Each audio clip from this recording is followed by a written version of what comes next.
YouTube पर 2-2, 4-4 minute की काफी सारी वीडियो बहुत लंबे अरसे से प्रसारित की जा रही है, वायरल हो रही है कि ब्रह्मा ने अपनी ही बेटी सरस्वती के साथ शादी की और हिंदू धर्म तो ऐसा है, हिंदू धर्म तो वैसा, अश्लीलता इसमें भरी हुई है, ऐसा प्रचार चल रहा है।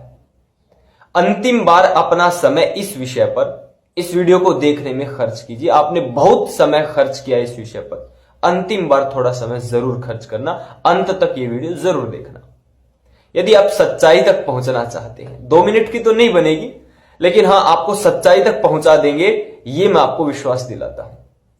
और जो लोग ये कहते हैं जैसा चल रहा वैसा चलने दीजिए, हमें क्या लेना देना है, जैसा है वैसा ठीक है, वो लोग भी वीडियो जरूर देखें, क्योंकि उनको मेरी आलोचना करने के लिए बहुत सारी चीजें इस वीडियो से मिलेंगी। प्रारंभ करते हैं। एक गांव में कक्षा थी, कक्षा में जैसे ही अध्यापक ने एंटर किया तो अध्यापक को बड़ी बदबू वहां पर आई कक्षा में, और अध्यापक ने हर विद्यार्थी के जूते को चेक करवाया कि आपके जूते में, किसके जूते में कुछ लगा हुआ है जिससे बदबू फैल रही है। किसी विद्यार्थी के जूते में कोई कीचड़ आदि कुछ नहीं लगा हुआ था। एक बच्चे ने देख लिया अध्यापक के जूते में ही कीचड़ लगा हुआ था, उसने बताया, तो अध्यापक ने सबके सामने क्षमा याचना की, माफी मांगी। हमारी स्थिति भी इस अध्यापक की तरह ही होती थी। हमें भी इस विश्व के समक्ष यदि कोई गलती हो जाती थी तो स्वीकार करना आता था, और इसीलिए हम विश्व गुरु थे। सारे संसार का हम पर भरोसा था कि यदि कोई भी गलती यदि इनसे हो जाएगी तो ये स्वीकार कर लेंगे, सनातन धर्मी, वैदिक धर्मी। किंतु 2000 साल पहले लगभग परिस्थितियों में परिवर्तन आया और हमारी परिस्थिति, हमारा चरित्र ठीक इस अध्यापक के विपरीत हो गया। हमारे जो सनातन धर्मी थे, हिंदू थे, वो बुद्ध और जैनियों की जो गपोड़े वाले ग्रंथ थे उनसे प्रभावित होकर के बुद्ध और जैन बनने शुरू हो गए।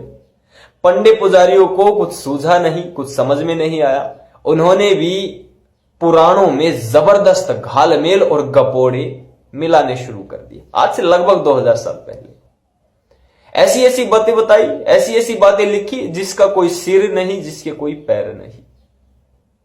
कुछ तात्कालिक लाभ हुआ, हिंदू दोबारा से वहां पर अपने सनातन धर्म की ओर लौटने का प्रयास किया, लेकिन उनको यह नहीं पता था कि एक समय विज्ञान का ऐसा आएगा जब जो युवा पीढ़ी होगी वो सनातन धर्म को सिरे से खारिज कर देगी आपकी इन छोटी सी गलतियों के कारण। जैन और बौद्ध धर्म तो समाप्त हो गए उनके गपोड़ों के कारण, लेकिन सनातन धर्म भी गपोड़ों के कारण आज समाप्ति कगार की ओर बढ़ रहा है। इतना ही नहीं, हमारे पुराणों के गपोड़ों को देखते हुए बाइबल में गपोड़े डाल दिए। बाइबल के गपोड़ों को देखते हुए फिर कुरान आई, कुरान में गपोड़ों की भरमार हो गई। और इस प्रकार से सारी दुनिया में जो धार्मिक क्रियाकलाप हैं, धार्मिक शिक्षाएं हैं, वो केवल और केवल झूठ और फरेब के ऊपर टिकी है। पुराण पर बात करते हैं। आज हमने अपने कुतर्कों को इतना सशक्त बना दिया कि सच्चाई के जो तर्क थे उनको काटना शुरू कर दिया। हमने सच्चाई को स्वीकार नहीं किया, हमने बुराई का और झूठ का बचाव करना शुरू कर दिया। यहां से समस्या प्रारंभ हुई। इसीलिए मैं कह रहा था हमारा चरित्र उस विश्व गुरु से ठीक विपरीत हो गया। हमने बुराइयों को स्वीकार नहीं किया, हमने बुराइयों का बचाव करना शुरू कर दिया और हमने विश्व के समक्ष भरोसा खो दिया। अपने सनातन धर्म का उपहास करवाया। सनातन धर्म के कारण ही, इसके पतन के कारण ही हमारा देश गुलाम होना शुरू हो गया। इतना ही मैं कहना चाहता था। विषय की ओर बढ़ते हैं। मत्स्य पुराण, सरस्वती पुराण और शिव पुराण में भी यह घटना मिलती है।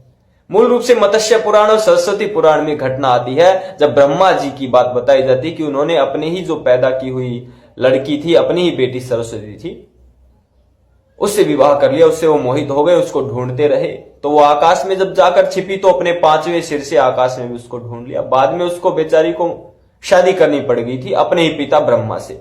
एक कहानी आती है, आप पढ़ लेना इसको जाकर के। शिव जी इससे बड़े क्रुद्ध हुए। जब उन्होंने समझाना शुरू किया तो ब्रह्मा के 5वें सिर ने शिव जी को गाली दी और शिव जी ने ब्रह्मा का 5वां सिर उड़ा दिया और एक श्राप दिया कि तुम्हारी पूजा कभी नहीं होगी। इसीलिए ब्रह्मा के मंदिर केवल पुष्कर में है, राजस्थान में अन्य कहीं नहीं है, उसकी पूजा नहीं होती। ये कहानी है। पुराणों की कहानी है। और पुराणों में ये सारी गपोड़े उपोड़े जितने भी हैं ये केवल 2000 मुश्किल से 2000 साल पहले आए। क्यों आए, कैसे आए, थोड़ा समझाने का प्रयास जरूर करूंगा। ये पूरी की पूरी कहानी फेक है और इसी अनुसार जो विष्णु का शालिग्राम और तुलसी के साथ विवाद, सारी की सारी फेक कहानियां हैं, पंडित पुजारियों के दिमाग की उपज है। हर पुराण में हर कहानी के दो पहलू हैं, अलग अलग बातें हर पुराण में बताई गई, मतलब कोई एक तो झूठा है। सच बात यह है कि सारे के सारे पुराणों में ऐसे गपोड़े भरे पड़े हैं जिसका कोई सिर नहीं, जिसके कोई पैर नहीं, ज्ञान विज्ञान से, उस सनातन धर्म से टोटली विपरीत है।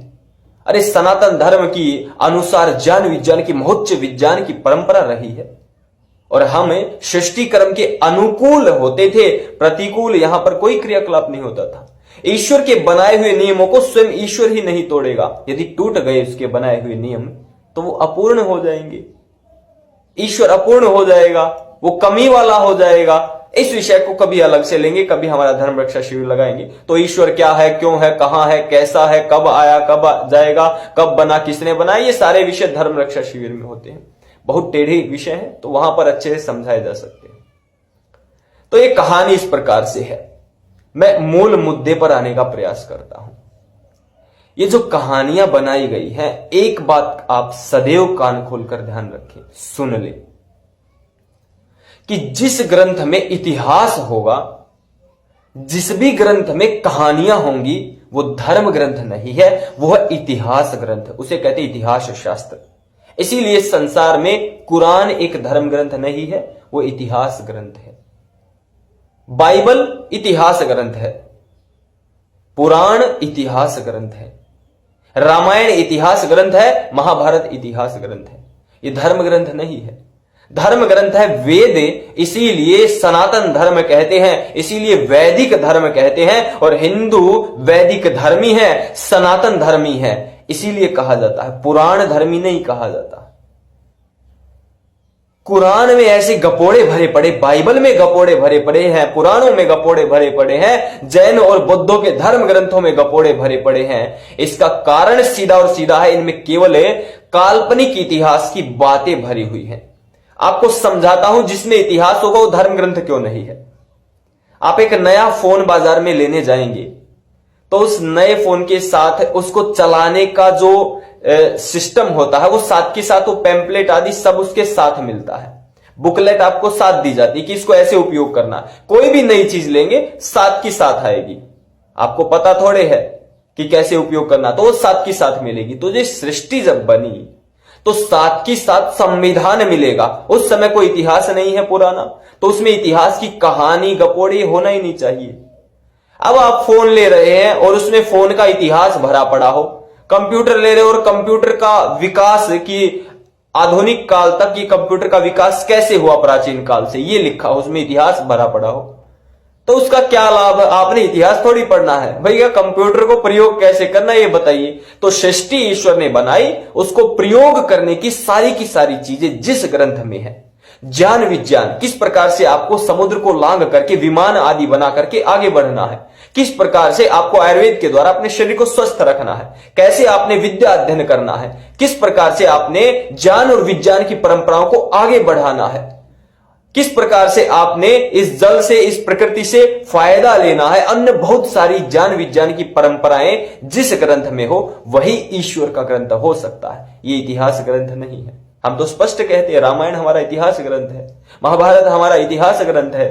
और इतिहास ग्रंथ हमारे जो होते थे, ये कुरान और बाइबल तो काल्पनिक ग्रंथ है, हमारे यहां तो इतिहास ग्रंथ है जो धरातल पर सच्चाई जिनमें है। लेकिन हमारे इतिहास ग्रंथों में बड़े पैमाने पर मिलावट की गई, बड़े पैमाने पर। अब इतिहास है, कुषाणों से लेकर, मुस्लिमों से लेकर, ईसाइयों से लेकर कितने लोगों ने हम पर शासन किया है, तो उन्होंने हमारे ग्रंथों में बहुत बड़े स्तर पर मिलावट की है, अपने अनुसार श्लोक घटाए बढ़ाए हैं। इसी के अनुसार भैरव को शराब पिलानी हमारे ग्रंथों में मिला दी गई, मांसाहार, बलि प्रथा, उल्ट सुल्टे अर्थ शब्दों के लगाने शुरू कर दिए, वेदों का इंग्लिश में और अन्य भाषाओं में गलत सलत जो मन में आया ट्रांसलेशन करना शुरू कर दिया। ये किसी भी गधे घोड़े खच्चर की जिनकी परंपरा रही है वो वेदों का ट्रांसलेशन करेंगे क्या?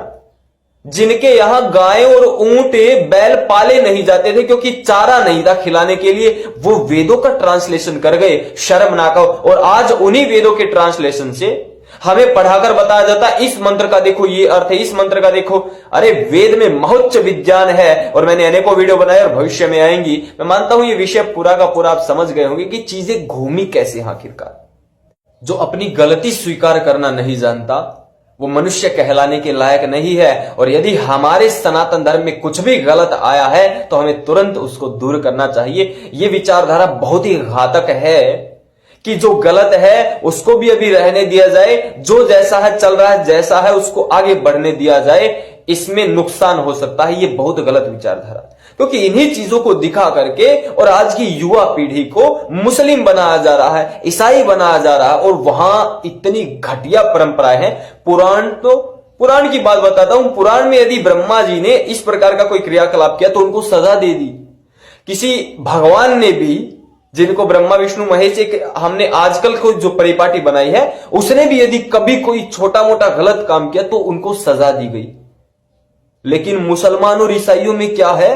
कोई सजा नहीं, दबाकर करो जितने बुरे काम आ रहे। उनके तो मोहम्मद ने 16-16, 17-17 शादियां की। 9 साल से लेकर 65 साल की वृद्ध महिलाओं को, छोटी बच्ची को नहीं बख्शा। भैया इतिहास पढ़ सकते हैं आप।